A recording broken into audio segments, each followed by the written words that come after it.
ரட்சிக்கப்பட்டிருக்கிறோம். நாம் ரட்சிக்கப்பட்டிருக்கிறோம். காணப்படுகிறதை நம்புகிறது நம்பிக்கை அல்ல. ஒருவன் தான் காண்கிறதை நம்ப வேண்டுவது என்ன? என்ன?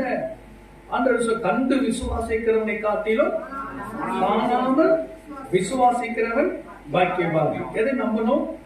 பரலோகம் இருக்கு, நம்புற விசுவாசிக்கிற. தேவன் இருக்கிறார், நம்புற விசுவாசிக்கிற. கர்த்தருடைய பிள்ளைகளே, அதுதான் இந்த உலகத்துல நம்ம என்ன நம்பிக்கையோடு வாழலாம். நிச்சயமாகவே நமக்கு உயிர்த்தெழுதல் இருக்கு. ஆண்டவராக இயேசு கிறிஸ்து என்ன சொன்னாரு? நானே உயிர்த்தெழுதலும் ஜீவனமாய் இருக்கிறேன். என்னை விசுவாசிக்கிறவன் மரித்தாலும் கிடைப்பான். என்னை விசுவாசிக்கிறவன். பூமியினுடைய இந்த மண்ணுக்குள்ளே மரித்து போனவர்கள் எல்லாருடைய அந்த மண்ணுக்கு மண்ணாக, சாம்பலுக்கு சாம்பலாக, புழுதிக்கு புழுதியாய் போயிருக்குது அல்லவா? ஆனால் வேதம் என்ன சொல்லுகிறது? மரித்தவர்கள் எழுந்திருப்பாங்க அப்படின்னு பைபிள் எழுதப்பட்டிருக்கிறது. ஆமென். நீங்கள் நானும் அதை என்ன செய்யணும்? விசுவாசிக்க வேண்டும்.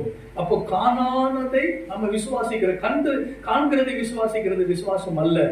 இல்லாத ஒரு காரியத்தை விசுவாசிக்கணும். இங்க சாராளுக்கு குழந்தை இல்லை, ஆபிரகாமுக்கு குழந்தை இல்லை, தருவேன்னு சொன்னாங்க.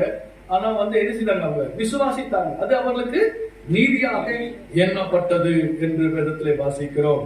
அந்த நம்பிக்கையில நம்ம உறுதியா இருக்க வேண்டும். ஆமென். நீ விசுவாசித்தால் தேவனுடைய மகிமையை காண்பாய். எப்படி? விசுவாசத்தின் மூலமாக தான் அந்த மகிமை நாம் என்ன செய்ய முடியும்? காண முடியும். அந்த விசுவாசத்தின் அடிப்படையில தான் தேவன் தம்முடைய பிள்ளைகளுக்கு ஆசீர்வாதங்களை தேவன் தருகிறார். கர்த்தருடைய பிள்ளைகளே, மனுஷன் முகத்தை பார்க்கிறார், கர்த்தரோ இருதயத்தை பார்க்கிறார். இங்க வந்திருக்கிற நம்முடைய உள்ளத்துல ஆண்டவர்கள் எவ்வளவு நம்பிக்கை வச்சிருக்கிறோம், எவ்வளவு விசுவாசம் வைத்திருக்கிறோம் என்பதை நம்ம பார்க்கிறோம். நம்ம காண்கிறதை நீ விசுவாசத்தை நம்புறது என்ன? காணாத ஒரு காரியம் பரலோகம் இருக்கு, நான் விசுவாசிக்கிறேன்.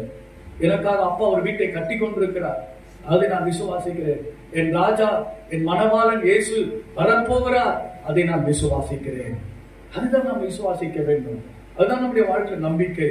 கர்த்தருடைய பிள்ளைகளை விசுவாசித்தவரே பாக்கியவதி. கர்த்தரால் உனக்கு சொல்லப்பட்டவைகள் நிறைவேறும். கர்த்தர் எனக்காக யாவையும் செய்து முடிப்பார். அந்த ஒரு விசுவாசம் இருக்க வேண்டும். ஒரு 3 காரியங்களை